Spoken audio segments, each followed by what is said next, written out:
13 दिसंबर 2001 सुबह के 11:50 और भारत की संसद जल रही थी। लेकिन जो सवाल आज भी अनसुना है वो ये नहीं कि हमला कैसे हुआ, सवाल ये है कि हमला होने दिया क्यों गया। क्योंकि इंटेलिजेंस ब्यूरो को पहले से इनपुट मिले थे, चेतावनियां थीं, संकेत थे।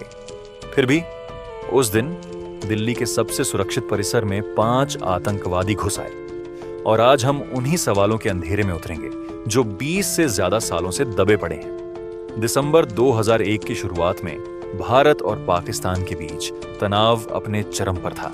अफगानिस्तान में 9/11 के बाद का माहौल था।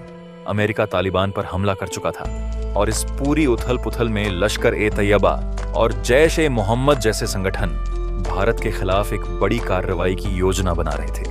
आईबी यानी इंटेलिजेंस ब्यूरो भारत की आंतरिक खुफिया एजेंसी। उसका काम होता है देश के भीतर खतरों को पहले से भांपना। और उस वक्त आईबी के पास कुछ ऐसे इनपुट्स आ रहे थे जो रूह को कंपा देने वाले थे। खबरें थीं कि दिल्ली में किसी बड़े प्रतीकात्मक स्थान पर हमला हो सकता है, वीआईपी टारगेट्स को निशाना बनाया जा सकता है, और संसद भवन का नाम भी उन रिपोर्ट्स में था। तो फिर क्या हुआ उन चेतावनियों का? 13 दिसंबर 2001 की सुबह संसद का शीतकालीन सत्र चल रहा था। लोकसभा और राज्यसभा दोनों सदनों में सांसद मौजूद थे। उस दिन करीब 100 से ज्यादा सांसद परिसर में थे। गृह मंत्री लाल कृष्ण आडवाणी उस दिन संसद परिसर में मौजूद थे। उपराष्ट्रपति कृष्णकांत भी वहीं थे। यानी अगर उस हमले को पूरी तरह अंजाम दे दिया जाता तो भारतीय लोकतंत्र का पूरा शीर्ष नेतृत्व एक ही जगह एक ही वक्त में खत्म हो सकता था। 11:40 पर एक सफेद एम्बेसडर कार, जिस पर गृह मंत्रालय का नकली स्टिकर लगा था, संसद के गेट नंबर 11 से अंदर दाखिल हुई। कार में 5 आतंकवादी थे, हथियार थे, हैंड ग्रेनेड थे और एक मिशन। गाड़ी भीतर घुसते ही उपराष्ट्रपति के काफिले से टकराई। शोर हुआ।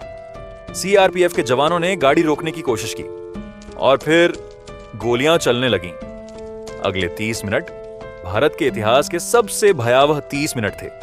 अब वो सवाल जो सबसे जरूरी है, अगर इनपुट्स पहले से थे तो उस दिन सुरक्षा में डील क्यों थी? पहली बात, उस दिन संसद परिसर में एक विशेष कमजोरी थी। गेट नंबर 11 जिससे आतंकवादी दाखिल हुए, वहां तैनात सुरक्षा कर्मियों की संख्या सामान्य से कम थी। कुछ रिपोर्ट्स के मुताबिक उस दिन कुछ जवानों की ड्यूटी बदली गई थी। नए जवान तैनात किए गए थे जो परिसर की भूगोल और प्रोटोकॉल से पूरी तरह परिचित नहीं। दूसरी बात, नकली स्टिकर वाली एम्बेसडर कार को एंट्री पॉइंट पर ठीक से वेरीफाई नहीं किया गया। गृह मंत्रालय के स्टिकर वाली गाड़ियों के लिए उस दिन एक ऐसा गैप था जिसे आतंकवादियों ने बड़ी चालाकी से एक्सप्लॉइट किया। तीसरी बात, और यह सबसे चौंकाने वाली बात है, जो इंटेलिजेंस इनपुट्स आईबी को मिले थे उन्हें ठीक से कहां तक शेयर किया गया, यह आज तक ऑफिशियली स्पष्ट नहीं है। क्या वो इनपुट्स संसद की सिक्योरिटी एजेंसी तक पहुंचे? क्या उन पर कार्रवाई हुई या वो किसी फाइल में दब गए? 2005 में एक आरटीआई और कुछ पत्रकारीय जांचों में जो सामने आया वो और भी परेशान करने वाला था। संसद की सुरक्षा उस दौर में 3 एजेंसियों के बीच बंटी हुई थी, दिल्ली पुलिस, सीआरपीएफ और संसद का अपना सिक्योरिटी विंग। और इन तीनों के बीच कोऑर्डिनेशन का एक बड़ा गैप था।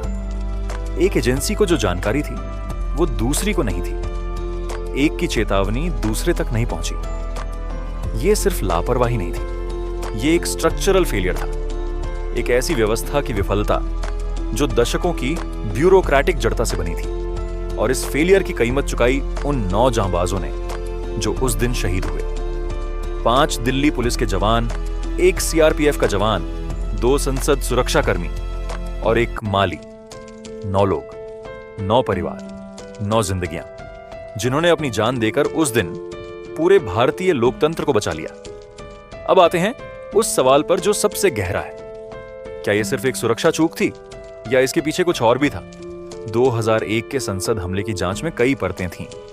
अफजल गुरु का मामला सालों तक अदालतों में चला। 2013 में उन्हें फांसी दी गई।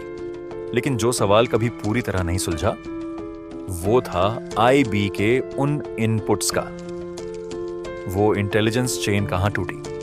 कुछ पूर्व अधिकारियों ने अपनी किताबों और इंटरव्यूज में संकेत दिए हैं कि उस वक्त की सरकार के भीतर एक अजीब सी कंप्लेसेंसी थी, एक ऐसा भरोसा कि दिल्ली में इतना बड़ा हमला नहीं हो सकता। और शायद यही सबसे खतरनाक सोच थी, क्योंकि आतंकवाद उसी कंप्लेसेंसी को ढूंढता है, उसी गैप को एक्सप्लॉइट करता है, उसी एक पल को जब हम सोचते हैं कि सब ठीक है। 13 दिसंबर 2001 को जो हुआ उसने भारत को हमेशा के लिए बदल दिया।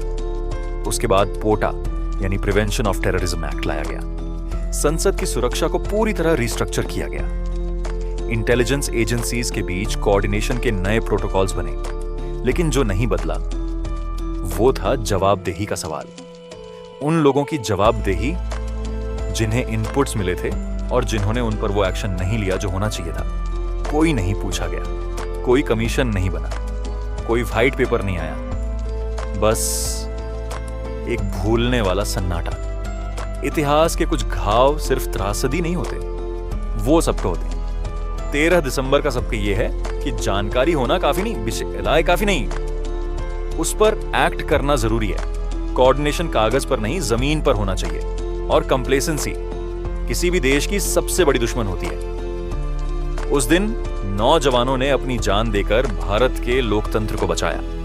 उनके परिवार आज भी उस दर्द के साथ जी रहे हैं। उनकी शहादत का सबसे बड़ा सम्मान यही होगा कि हम वो सवाल